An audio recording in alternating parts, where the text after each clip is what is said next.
If you're already mad at each other, you're angry at each other, you can't stand each other, and you think that sex is gonna fix it, it might fix it for that 20 minutes, but the issue is still going to be there.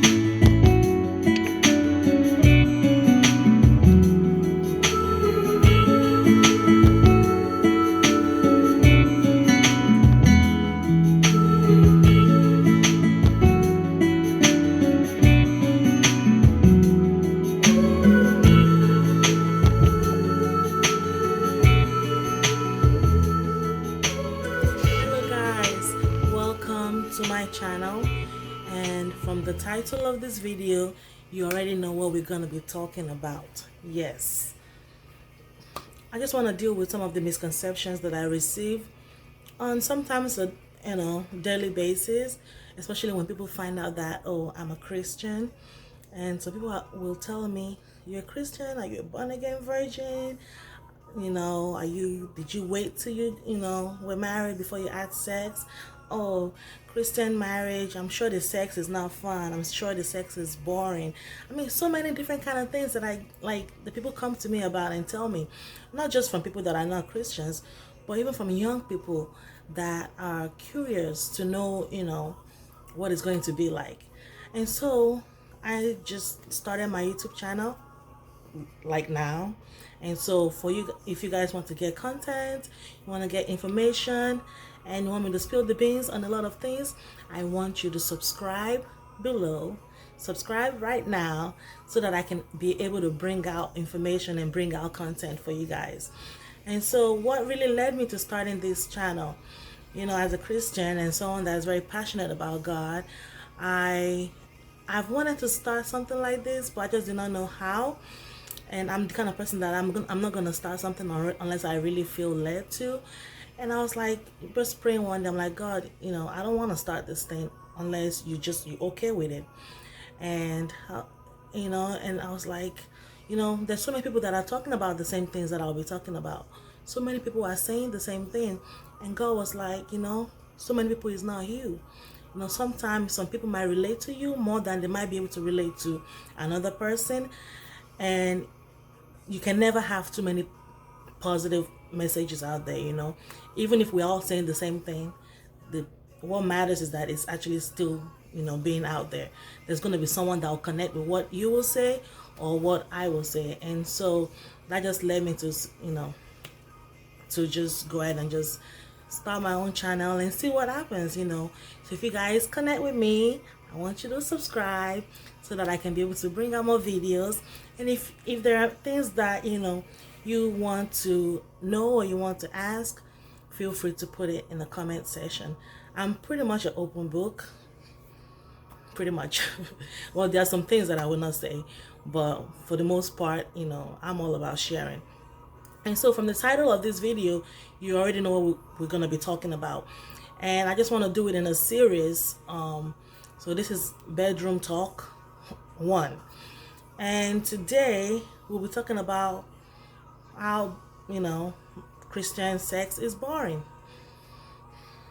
Like when someone came to me and said to me that, yeah, Christian sex is boring, I was just like, what makes it boring? It's like, yeah, because there's a lot of things that you guys don't do. First of all, you guys probably were virgins, which not everybody is virgin when they, but is it good to be that? Yes, but not everyone. Some of us have a past, that thank God through His grace and through His mercy has cleansed us from. But not what constitutes a boring sex. First of all, were you in their room? Did you see how it was? And so I was just like, I was taken aback a little bit, like, why is Christian sex boring? And the person was sharing with me that there's so many things that you guys cannot do. And I was just like, first of all, if you and your spouse want to be climbing on top of a ceiling, and doing karate moves and taekwondo and whatever it is, like, that's your business. That's your prerogative, honestly. Like, nobody should dictate what you and your spouse are doing. Absolutely nobody. I don't think, I don't know what boring sex is. Sex is something that God ordained for husband and wife, for a man and a woman. And sex is something that it's an intimacy.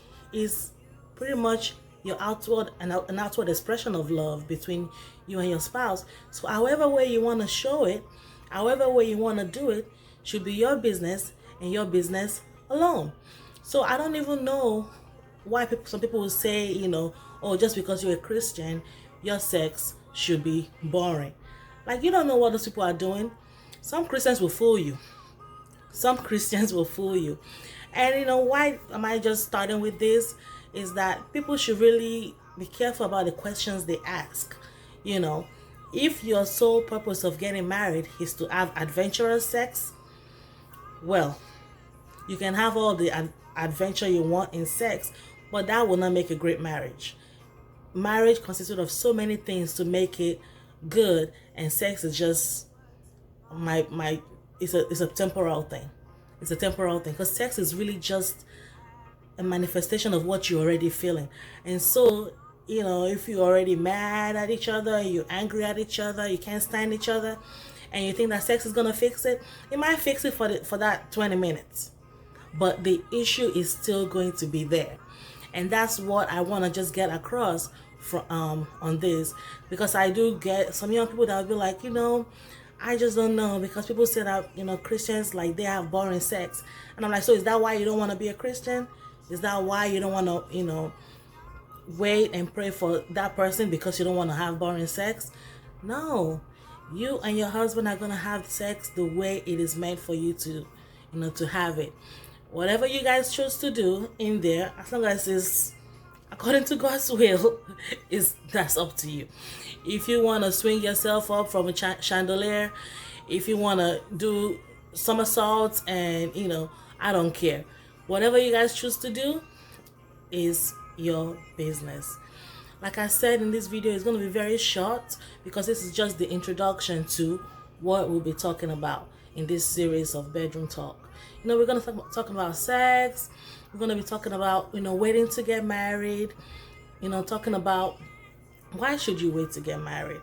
If you were a virgin before, or if you were not a virgin before, just certain things and certain steps that we can take to ensuring that we live the life that God has meant for us to live. If you like what I'm talking about here,